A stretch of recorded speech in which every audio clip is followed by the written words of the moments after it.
Bueno, es un gran placer y un honor contar aquí con la presencia de dos destacados maestros de la medicina. Se trata de los profesores, además profesores universitarios, Jesús Félix Iglesias, quien es infectólogo, trabaja en el hospital Robert Rick Cabral, y el prominente médico dominicano José Joaquín Puello, quien trabaja en el SECANO. Que ahora se aproxima a ser una de las plazas médicas sanitarias más importantes de la capital y del país. Bienvenidos al programa y lo hemos invitado porque el tema de salud ha sido un poco olvidado por los partidos políticos, por la sociedad dominicana, pero es un tema prioritario, muy prioritario. Se ha hablado que estamos al borde del colapso del sistema de salud y los indicadores que tenemos colocan a la República Dominicana en el ridículo internacional, indicadores como mortalidad neonatal, mortalidad materna, prevalencia de enfermedades de alto costo o catastróficas, como le llaman. En definitiva, hay muchos problemas. Explíquenos ustedes que lo conocen mejor que Ana Mitila y yo, y que probablemente la mayoría de los televidentes. Mira, los índices de salud no van a cambiar en la República Dominicana hasta que el gobierno central no tenga la voluntad política de mejorar el sistema de salud dominicano. El año pasado, por decirte algo, al igual que años anteriores, se le designó en el presupuesto de la nación 79.800 millones de pesos, que era el equivalente al 2% del Producto Interno Bruto. Pero se desviaron de una manera ilegal más de 5.000 millones de pesos a Punta Catalina, quedando en 71.100 millones, que fue el 1.8%.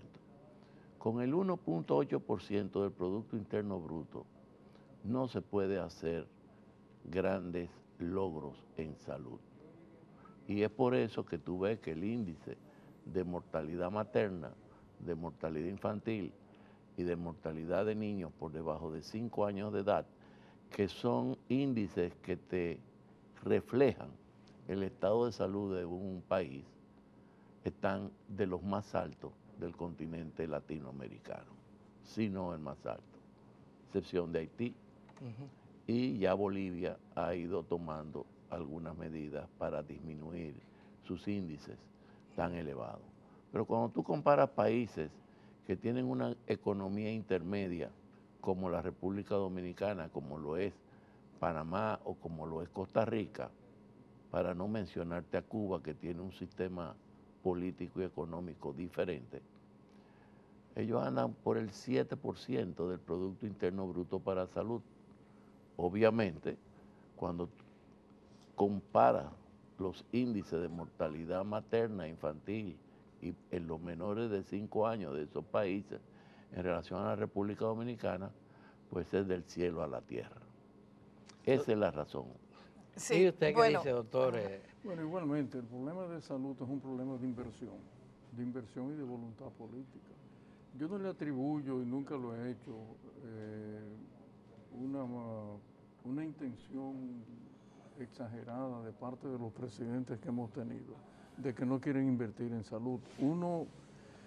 Uno tiene que admitir que los presidentes todos, de alguna manera, el tema de salud es importante, porque el tema de salud es el tema más importante de la nación. Yo pregunto a los amigos que nos están viendo, si usted nace o está en el útero de su madre y no tiene salud, ¿a dónde usted va?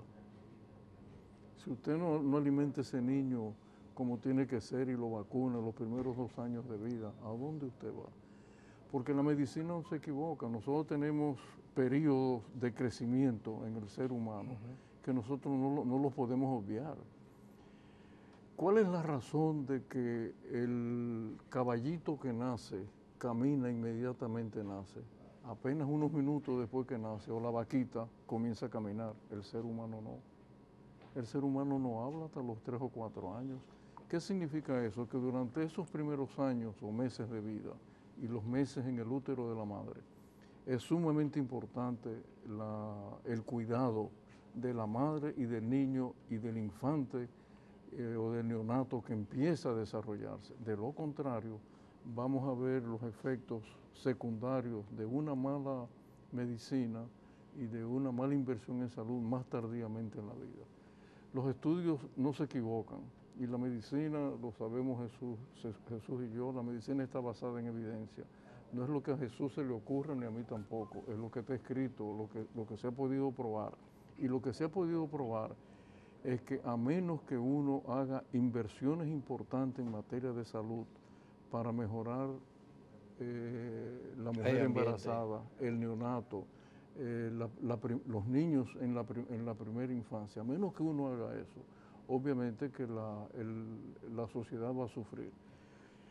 Hay estudios, un estudio de la Universidad de Maryland que a mí me impresiona muchísimo, y es que ellos siguieron durante muchos años en países subdesarrollados, siguieron la inversión en salud en los primeros años de vida de los niños y notaron que hay una relación directa entre la poca inversión y el índice de inteligencia.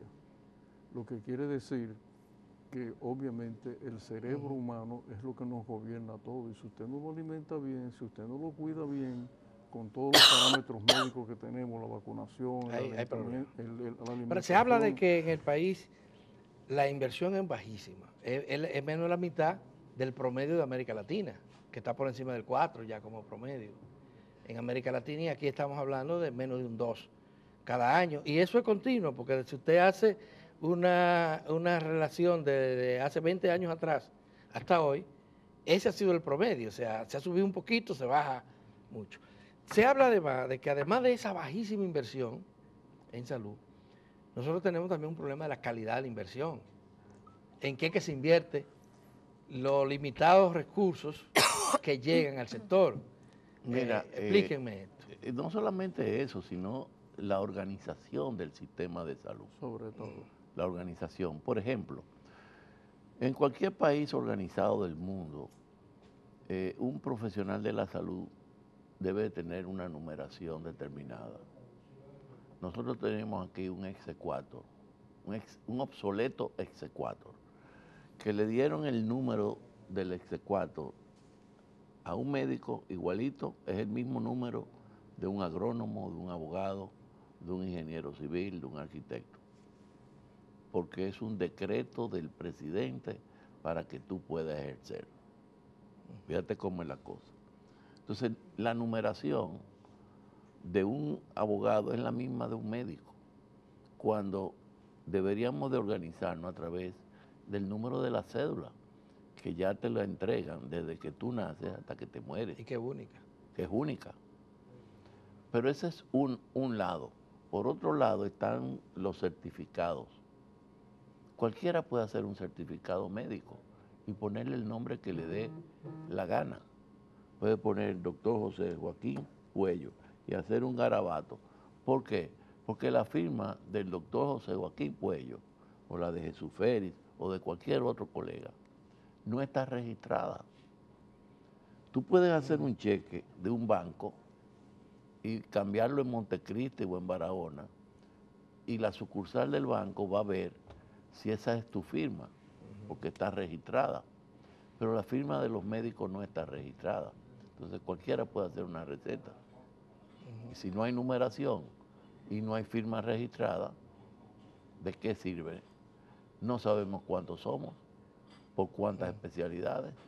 Es decir, nosotros tenemos que comenzar a organizar el sistema a partir de conocer el número de profesionales de la salud de cada una de las áreas, cuántas enfermeras graduadas, auxiliares, médicos, cuántos especialistas de cada rama, para determinar... Pero se habla de números, que existen esos números, lo que maneja el Servicio Nacional de Salud y el Ministerio, ¿no son reales? No tienen unos números exactos porque no se ha hecho un censo para eso.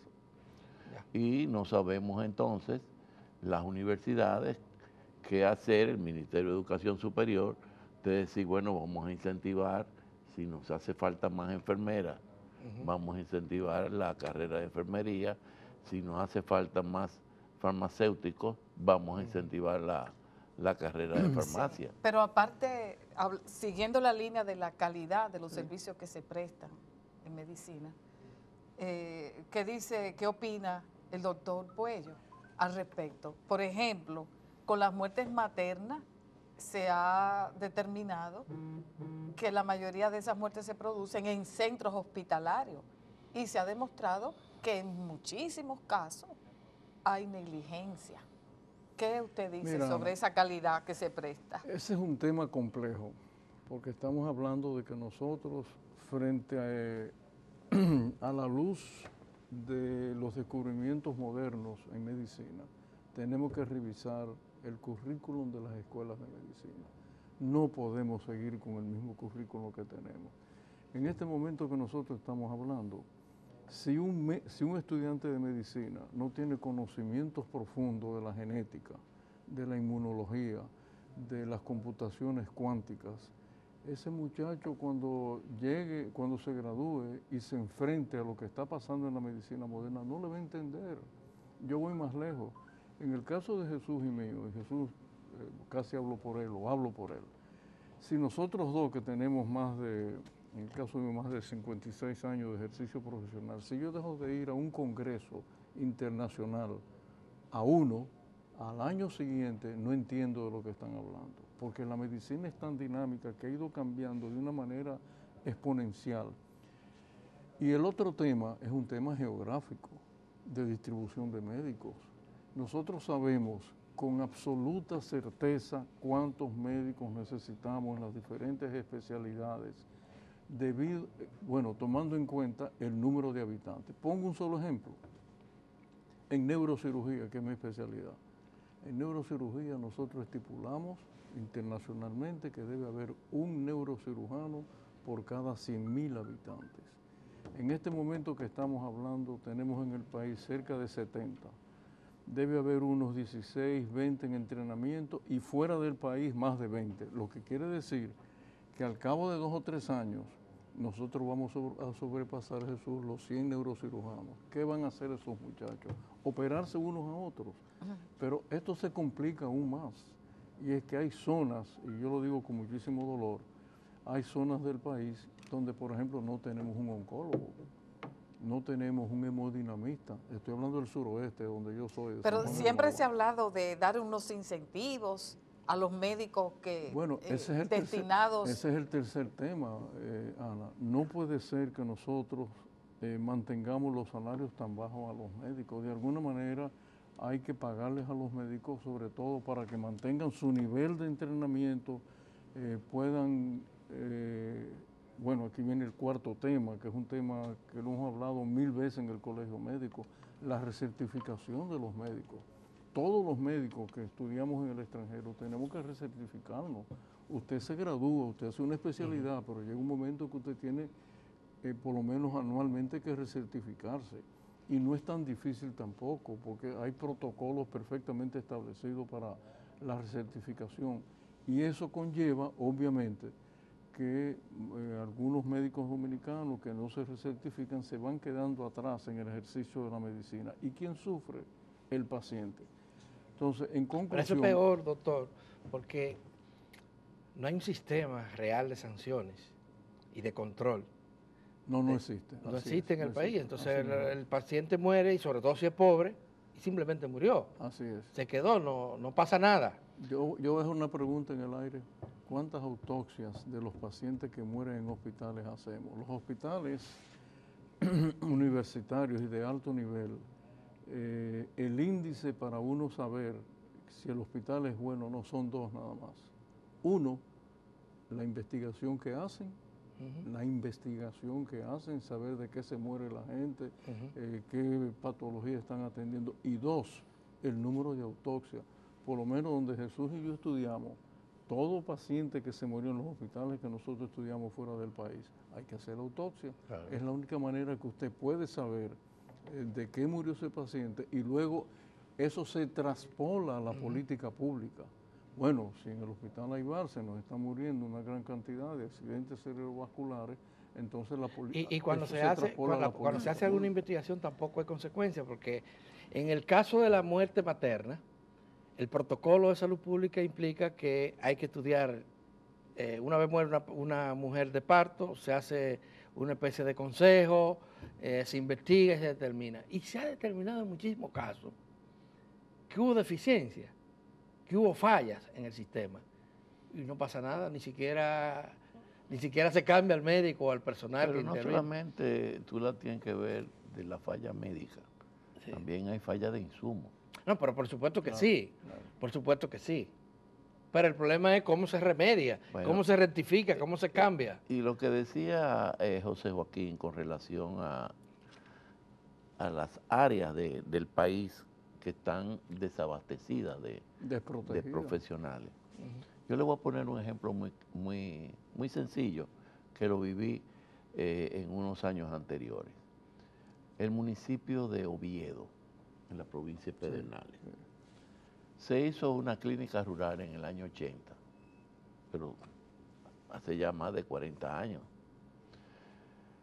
Todas las mujeres de Oviedo tienen que ir a parir a Barahona. Entonces hay un presupuesto municipal por número de habitantes. Oviedo, ese presupuesto no lo beneficia porque no nacen personas, pero sí nacen en Barahona. Pero son de Oviedo. Que son de Oviedo, que tan pronto nacen se van a Oviedo.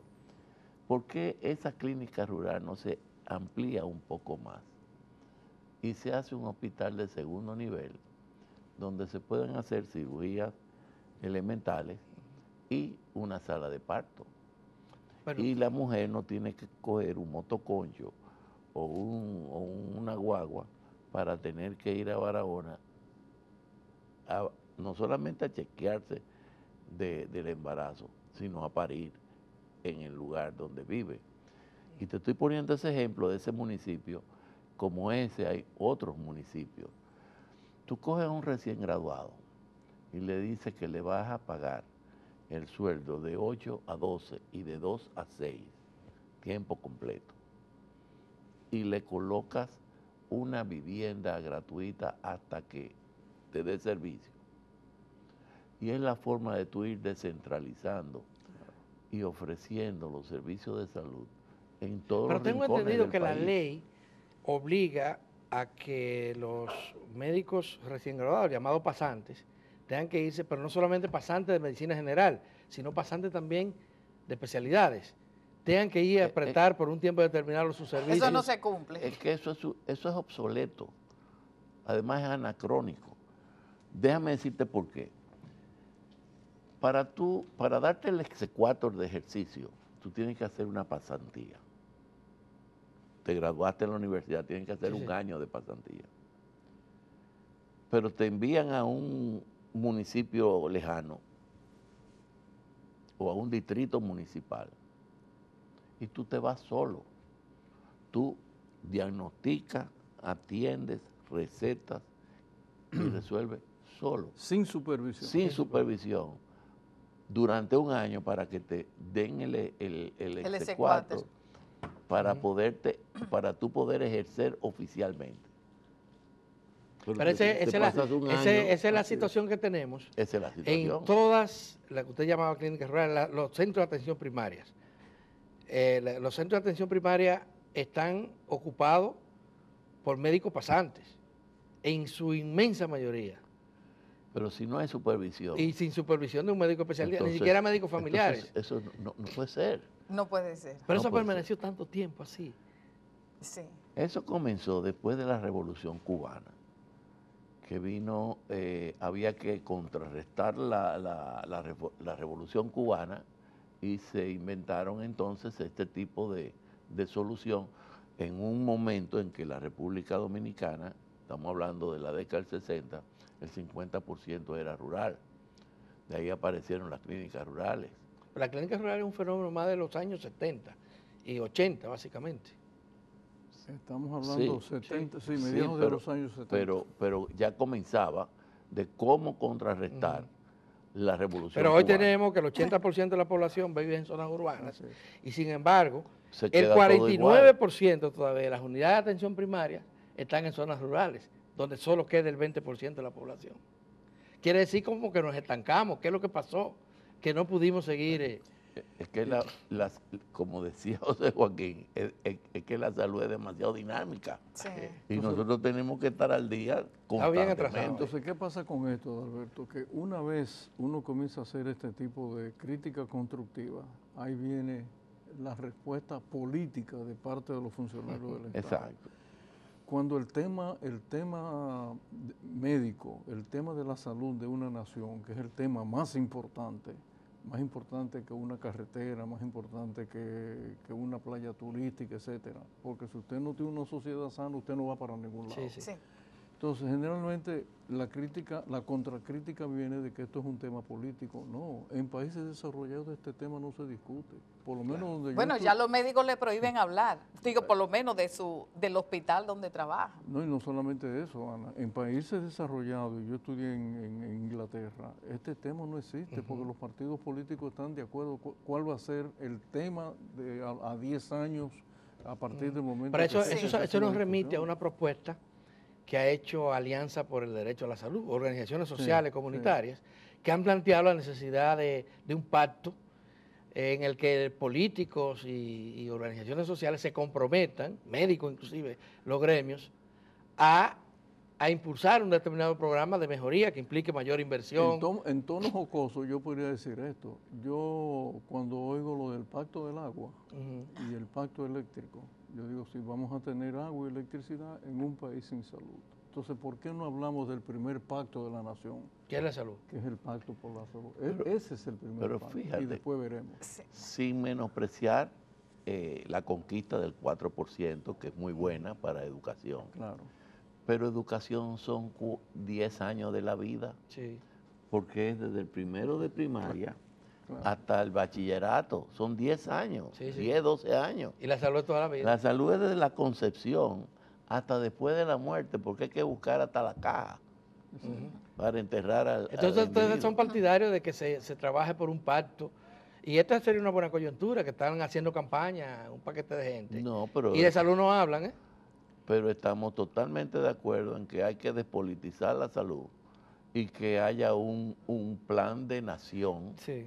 Como dice José. Pero Joaquín, ustedes que son dos 10, 20 veteranos años. de estos temas, ¿cómo ustedes entienden el hecho de que ahora mismo en el sector salud hay funcionarios muy capaces que entienden muy el tema y sin embargo no han podido decir, mira, esto cambió?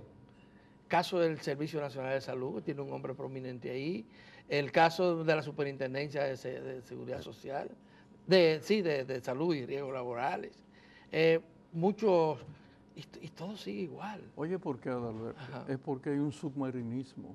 ¿Cómo es Submarinismo, explique esa teoría. Él y yo somos hombres de mar los dos, nos une mucho el mar a Jesús y a mí. En los submarinos hay compartimientos estancos para que los submarinos no se hundan. Hay un fuego en la proa, cierran el submarino sigue navegando. Bueno, sucede lo mismo en salud. Los departamentos de salud no pueden ser estancos, tienen que reunirse cada semana. Ellos tienen que ponerse de acuerdo cuál es el límite de cada cual en cuanto a lo que tiene que hacer. Y de ahí organizarse frente a una política de salud y sobre todo tener metas. O sea, en 3 años, ¿qué vamos a hacer? En 4 años, en 5 años, tener metas, comenzar quizás por lo más sencillo que tú hablabas, que es el sistema primario de salud, que es la clínica. A mí no me gusta mucho atención primaria, me gusta más el término de clínica familiar, que es como yo la conocí en Europa y funciona perfectamente bien. Y en Cuba. Gracias. Entonces, todo va a rondar o va a circular alrededor de un tema de que todos nos pongamos de acuerdo hacia dónde vamos. Porque pero aquí hicimos, doctor, y perdóneme que le interrumpa, en el 2008, 2007, 2005, perdón, se hizo un plan decenal de salud. Claro, no se ha cumplido. No, pero para nada, ni siquiera se evaluó, ni se le dio explicación a nadie. Después de un esfuerzo enorme que pusieron a muchos grupos a opinar y a muchos expertos como ustedes probablemente en el a opinar. 2000 se hizo un plan decenal de salud. Sí, sí. Que fue modificado sin haberse cumplido. Y ese otro tampoco se cumplió. No se ha cumplido O sea, que nada. no sirve para nada. ¿Y qué es lo que pasa? ¿Qué es lo que vamos a tener que hacer para lograr lo que ustedes plantean? planificarnos, porque Bueno. uno de los temas críticos del sistema es el desorden que existe. Hay una crisis de gobernanza. ¿Quién dirige un hospital? ¿Quién Bueno, dirige el de hospital? acuerdo- Si incide el político del pueblo, si incide el Servicio Nacional de Salud, De si acuerdo. está el Ministerio de Salud, Ok. si está la Superintendencia de Salud, si está el SENASA. Mira, de acuerdo a la ley, Ajá. el Servicio Nacional de Salud debería de darle personería jurídica independiente a cada centro de salud, Así es. Independiente. Así es, independiente. claro. Y cada centro de salud debe de tener un, Presupuesto propio. no, un, ¿cómo se llama? Un comité. Un comité gerencial. Y ese comité gerencial, con autonomía, va a nombrar al director médico y al director administrativo, que le tienen que responder a ese comité de gerencia. Está establecido. Pero ahora en no la pueden ley. nombrar ni un conserje, ni un director, No, ni un chofer de la Lo penoso ambulancia. es que hay hospitales donde los directores van a mítines políticos que tú no sabes si es que están obligados ahí o si van por mutuo propio. Entonces, Sí. ese tema económico, Ujú. yo lo digo con más que pleno conocimiento, porque ya en Secanol llevamos ya casi 12 años. En este momento que estamos hablando, nosotros no necesitamos del concurso económico del Estado. Es un hospital habilitado. ¿De qué se mantiene Secanol? Secanol se mantiene de SENASA, que por cierto nos paga muy bien y paga a tiempo. Entonces, Que es como debería ser que es como todo debería el ser. sistema. Entonces, todo el sistema debería ser. No es que sea autónomo, entiéndeme bien, Adalberto. Sí, No sí. estoy hablando de que sea autónomo, porque la presencia del Estado es absolutamente imprescindible en cada centro de salud, porque la salud es el primer derecho de nosotros los dominicanos. Así es. Y está consagrado en la pero Constitución. obviamente que estén descentralizados, pero que tengan una gestión, como dice Jesús, una gestión que permita que Consejo de Administración. Consejo de Administración, que ese hospital pueda mantenerse con lo que le paga el seguro. Ahora bien, ¿cuál es el nicho al cual nosotros tenemos que ponerle atención? Y para nadie es un secreto, es al régimen subsidiado, esencialmente, porque son los más. Si luego los hospitales pueden atraerse el régimen contributivo o se puede atraer alguna de las ARS, situación que a mí no me gusta mucho porque donde yo estudié la medicina es socializada. Pero bueno, ya la tenemos, ya tenemos Claro. que seguir avanzando con ellos. Entonces, es posible, la pregunta que yo dejo en el aire, ¿es posible que los hospitales habilitados de la República Dominicana, regionales o no, puedan mantenerse directamente con SENASA? Claro que sí, se pueden mantener. Y hacia allá es que nosotros debemos apostar. Pero hay Sí, hospitales, Claro. doctor, como el CEDIMAS sí. o la Plaza de la Salud, que fueron construidos por el Estado, fueron habilitados, tienen consejos independientes, pero entonces tienen una barrera que le impide a los más pobres Nosotros poder disfrutar de esos nosotros utilizamos servicios. un término en medicina que es muy, sobre todo los médicos lo entendemos muy bien. No hay ninguna duda que el presidente Balaguer hizo lo que él pensaba que era lo correcto, Ujú. pero también hay que decir que esos son focos ectópicos del sistema de salud. Así es. Ahora bien, ya están ahí, ya no lo podemos desaparecer. Ellos han tenido una labor extraordinaria. Claro. Pero el Sistema Nacional de Salud es otra cosa. El Sistema Nacional de Salud debe apostar a atender, y no solamente atender con calidad, como tú decías, Ana, con calidad Que se multipliquen Sí. los Secanol. A los más necesitados. al estado más vulnerable de la nación. Y nosotros sabemos dónde están. O no lo sabemos los dominicanos, dónde están los más vulnerables. Claro. Así. Entonces, hacia ahí es que nosotros Sí. debemos enfocarnos. Se está terminando el tiempo, pero antes, una pregunta de la cotidianidad. El doctor José Joaquín Puello comentaba que han aumentado las infecciones, Sí. por lo menos donde él trabaja, Sí. Secanol. ¿A qué se debe eso? Bueno, Jesús, de las infecciones yo te lo Dale, digo. para que siga agregando. Hay un doctor, el nombre no me recuerdo, pero se considera uno de los especialistas de infección más importante. El padre de la infectología dominicana. Es él. Sí, Así es. pero el Dicen que los pero el hospitales son un Pero el chiquero. doctor Puello Una fuente. tiene, Bueno, tú tiene sabes, lo una que pasa experiencia es- personal. Déjame decirte, volvemos otra vez a lo que es organización y recursos, ¿verdad? Los hospitales están abiertos a todo el que quiera entrar. Y hay una entrada y salida de personas constantemente. Aparte de eso, no hay suficientes lavamanos ni alcohol con gel para lavarse las manos, Ni siquiera para eso. ni siquiera para eso. Entonces, si tú te pegas a la pared en un lugar determinado y te vas a otra sala y te pegas a la pared, las bacterias que adquiriste en esa pared primaria te las llevaste a la segunda pared o a la cama del paciente.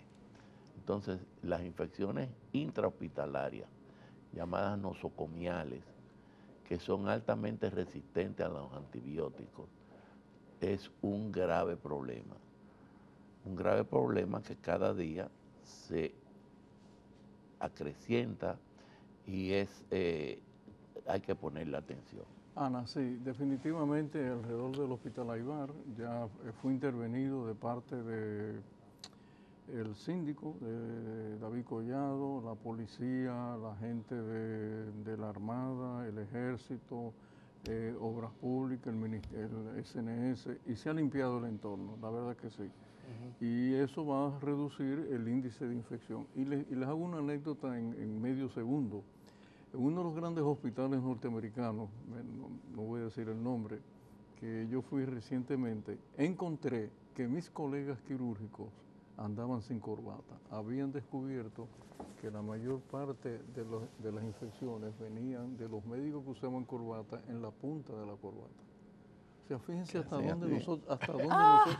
dónde se ha llegado en el conocimiento de la infectología. Sí. Pero aquí en los hospitales se entra con comida, con cosas. Sí. Y Jesús le puede decir que Fíjate que los infectólogos Bueno, pero de otros empiecen, no sitios- usen corbata. No, no los usen infectólogos de otros lugares lo que usan son las corbatitas las corbaticas de de mariposa. Sí, esta. Sí. Señores, es una pena que se ha terminado el tiempo, pero esto ha sido un privilegio conversar con dos prominentes médicos.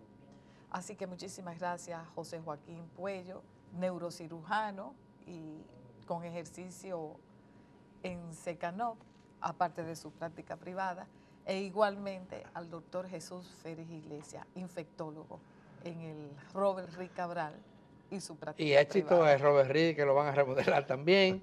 Y el doctor Puello está casi recibiendo un hospital, Casi. un complejo hospitalario. Sí, Porque más que un será hospital. el mejor del área, inclusive Mejor del área. Puerto Rico, Cuba, Centroamérica. No va a Ojalá tener que eso nada- impacte en nada la calidad como de vida de la eso. gente. Sí, Y no han sí, sí. anunciado Así es. que y- no va a ser privatizado. Oye, Adalberto, y decir las cosas como son y felicitar al gobierno por eso. Creo que es una gran inversión lo que se está haciendo ahí, definitivamente. Sí. Bueno, Bueno, pues gracias, muchísimas muchísimas gracias. gracias. Y vamos a luchar por el pacto.